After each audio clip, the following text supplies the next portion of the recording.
Let's write cinema story. अगर आप शाहरुख खान के फैन हैं या सिर्फ बॉलीवुड में स्टार पावर की कहानी समझना चाहते हैं तो ये वीडियो तुम्हारे लिए है। IMDb की रिपोर्ट आई है जिसमें पिछले 25 सबसे ज्यादा लोकप्रिय मूवीज के बारे में जिक्र किया है। 130 की लिस्ट जो है रिलीज की गई है। इसमें जो सबसे चौंकाने वाली बात यह है कि शाहरुख खान की इसमें 20 से ज्यादा फिल्में हैं टॉप लिस्ट में। जी हाँ, सही सुन रहे हैं, 20 से ज्यादा। सोचिए इतनी बड़ी संख्या में एक साथ एक्टर अपनी फिल्मों की पॉपुलैरिटी कैसे बनाए रखता है। और ये सिर्फ बॉक्स ऑफिस की बात नहीं है बल्कि ऑनलाइन ग्लोबल फेम और IMDb पर व्यूज की बात है। इसे समझने के लिए हमें थोड़ा सा पीछे जाना होगा। SRK ने 2000 के टाइम में जैसे ही बॉलीवुड में अपनी अलग पहचान बनाए, वो सिर्फ रोमांटिक हीरो नहीं रहे, उन्होंने हर तरीके के कैरेक्टर प्ले किए। चाहे 2000 की मोहब्बतें हो या 2001 की फैमिली ड्रामा कभी खुशी कभी गम, इन फिल्मों ने घर घर में SRK का नाम पहुंचा दिया। लेकिन असली ग्लोबल फेम की कहानी जो शुरू होती है वो 2003 में शुरू होती है, कल हो ना हो से। ये फिल्म सिर्फ इंडिया में नहीं बल्कि विदेशों में भी बहुत पसंद की गई। शाहरुख का कैरेक्टर, उनकी कॉमिक टाइमिंग और इमोशनल एंगल से सबका दिल जीत लिया। इसके बाद साल 2006 में डॉन, 2007 में ठग दे इंडिया, 2008 में रुकने बना दी जोड़ी ने साबित कर दिया कि SRK सिर्फ रोमांस वाले हीरो नहीं है। किरण नहीं बोलेंगे, I love you, किरण। बल्कि हर जनरेशन और हर टाइम की ऑडियंस के लिए फिट बैठने वाला स्टार है। और इन सारी मूवीज में सबसे ज्यादा इनके साथ दिखी हैं दीपिका पादुकोण। आप सोचेंगे कि दीपिका कहाँ से आ गई भाई? यार मजेदार ट्विस्ट तो यही है, पिछले कुछ टाइम में दीपिका के साथ उन्होंने सबसे ज्यादा व्यूज हासिल किए हैं, सबसे ज्यादा कमाई की है। वही दीपिका जो SRK के स्टारडम के सामने नई जनरेशन की ग्लोबल पॉपुलैरिटी की मिसाल बन गई। इन्हें सिर्फ IMDb के डेटा से समझा जा सकता है। दीपिका की फिल्में और उनकी ग्लोबल प्रोजेक्ट और सोशल मीडिया फैन फॉलोइंग ने उन्हें इंडस्ट्री में नंबर 1 बना दिया। शायद इस बात का अंदाजा उन्हें था और इसीलिए घमंड उन्हें आ गया, और जिसकी वजह से भैया सही कहे तो बहुत सारी फिल्मों से बाहर हो रही हैं वो आज की डेट में। इस सब के बारे में आपको पता ही है। ज्यादातर फिल्में दीपिका और शाहरुख ने पिछले कुछ टाइम में साथ में की हैं, लाइक ओम शांति ओम और चेन्नई एक्सप्रेस, फिर पठान, कैसे अपनी जवान, हर किसी में दीपिका थी। दोनों की केमिस्ट्री लोगों के बीच में ग्लोबल लेवल पर अपनी एक पहचान बनाई, इसीलिए ज़्यादातर मूवीज़ हिट हुई। यही वजह है कि IMDb की लिस्ट में शाहरुख की 20 से ज़्यादा मूवी है। असली मज़ा तब आता है जब हम शाहरुख खान की, आमिर खान, ऋतिक रोशन, सलमान खान, इन सब के साथ एक बार देखें। आमिर की फिल्में ज़्यादातर इमोशनल और कंटेंट फोकस्ड होती हैं। ऋतिक रोशन ने अपना स्टाइल और डांस पॉपुलैरिटी इन सब के बीच में ग्लोबल अपील हासिल की है, बट अभी वो लंबे टाइम से गायब है। सलमान खान की फिल्में मसाला और फैन बेस पर भारी रहती हैं, लेकिन IMDb के हिसाब से शाहरुख की कंसिस्टेंसी और ऑलराउंड ग्लोबल अपील उन्हें टॉप पर पहुंचाती है। अब आप सोचेंगे कि क्या ये सिर्फ पुराने हिट्स का जादू है? बिल्कुल नहीं यार, बिल्कुल भी नहीं। SRK ने समय के साथ खुद को अपडेट किया है। डिजिटल प्लेटफॉर्म पर उनकी फिल्में और उनकी प्रोफाइल इन नए जो दर्शक आ रहे हैं, जो यंग जनरेशन है, उनको जोड़ कर रखा है। यही वजह है कि शाहरुख के नाम के साथ साथ टॉप जो 20 फिल्में हैं 130 की लिस्ट में वो सिर्फ शाहरुख की हैं। तो कहानी यही खत्म नहीं होती है। दीपिका पादुकोण की ग्लोबल पॉपुलैरिटी और शाहरुख के सुपरस्टार ह्यूमन अपील बॉलीवुड के एक नए युग की कहानी बयान करती है। शाहरुख का जादू फैमिली ड्रामा, रोमांस, एक्शन और उनके सोशल प्रोजेक्ट सब कुछ देखते हैं, जबकि दीपिका ने ग्लोबल प्लेटफॉर्म पर वर्ल्ड वाइड व्यूज और डिजिटल अपील के जरिए इंडस्ट्री का नाम चमकाया है।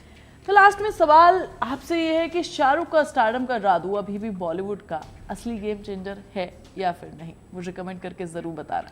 कहानी बड़ी सीधी है, लेकिन बॉलीवुड में सीधी बातें कभी सीधी नहीं रहती हैं। अब देख लो, फरहान अख्तर की फिल्म आने वाली है 120 बहादुर, एक फिल्म जो सच्ची घटना पर बनी है, एक फिल्म जो शहादत की दास्तान सुनाने जा रही है। लेकिन फिल्म रिलीज से पहले ही सड़कों पर लोग उतर आए हैं, विवाद हुआ है और बहुत बड़ा विवाद हुआ है। यादव समुदाय का कहना है कि नाम बदलो, इसमें अहीर जोड़ो, क्योंकि रेजांगला की जंग में शहीद हुए ज्यादातर लोग अहीर रेजिमेंट से थे। अब सवाल यह है कि क्या ये विवाद फिल्म के लिए सरदर्द बनेगा या फिर फिल्म की सबसे बड़ी ऑक्सीजन साबित हो जाएगा?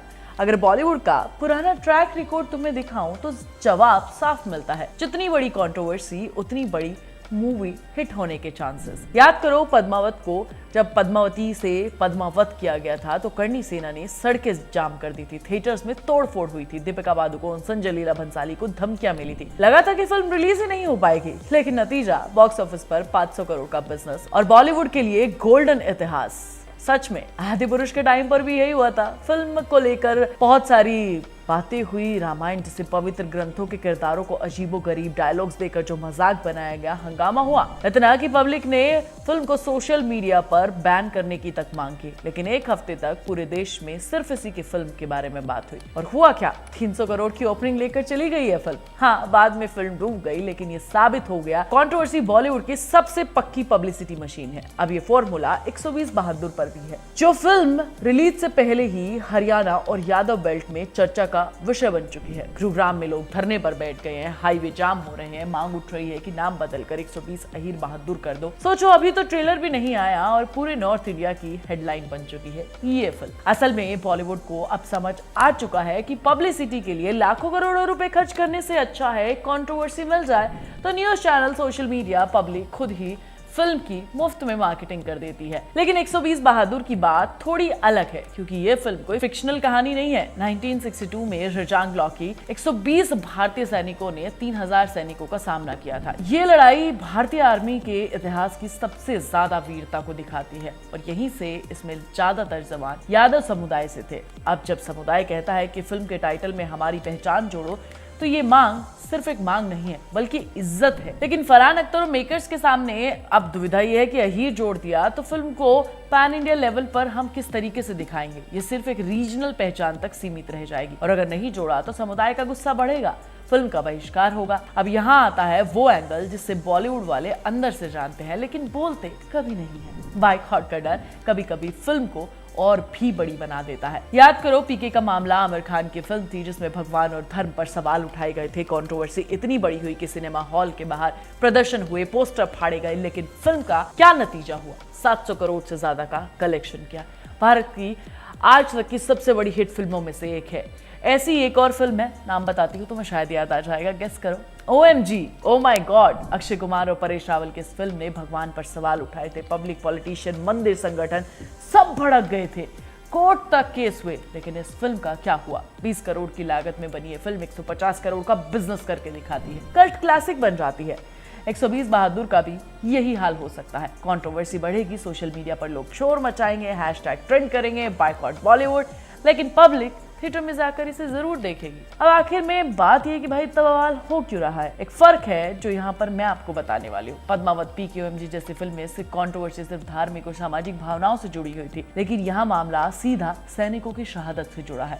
और जब बात फौजियों पर आती है तो पब्लिक का इमोशन और कनेक्शन और भी ज्यादा गहरा हो जाता है। इसीलिए 120 बहादुर का विवाद महज एक बायकॉट मूवमेंट नहीं है, ये एक समुदाय की इज्जत पर सवाल है। अब देखना ये होगा कि फरहान अख्तर इस विवाद को किस तरीके से हैंडल करते हैं, क्या वो नाम बदलते हैं या ये फिल्म पैन इंडिया लेवल पर ना जाकर सिर्फ रीजनल में जाएगी। ये सारी बातें आने वाले टाइम में पता चलेगा। फिल्म की रिलीज डेट नजदीक है और बवाल भी बढ़ रहा है, और जब बवाल बढ़ता है तो बॉलीवुड की जुबान पर एक ही बात होती है कि कलेक्शन बढ़ेगा। 120 बहादुर बॉक्स ऑफिस पर फेल होगी है, ये तो वक्त ही बताएगा। लेकिन एक बात पक्की है, इस फिल्म को अब कोई नजरअंदाज नहीं कर सकता है, आप भी नहीं कर सकते हैं। और बॉलीवुड के लिए यही सबसे बड़ी जीत है जो शायद हम उन्हें दे रहे हैं, है ना। मैं तो नेक्स्ट वीडियो में मिलूंगी, तब तक तुम चैनल को सब्सक्राइब कर लेना, वीडियो को लाइक और शेयर कर लेना और प्लीज बेल आइकन दबाना मत भूलना। आप सुन रहे थे let's mind more than radio. Follow कीजिए हमें हमारे सोशल मीडिया प्लेटफॉर्म्स पर।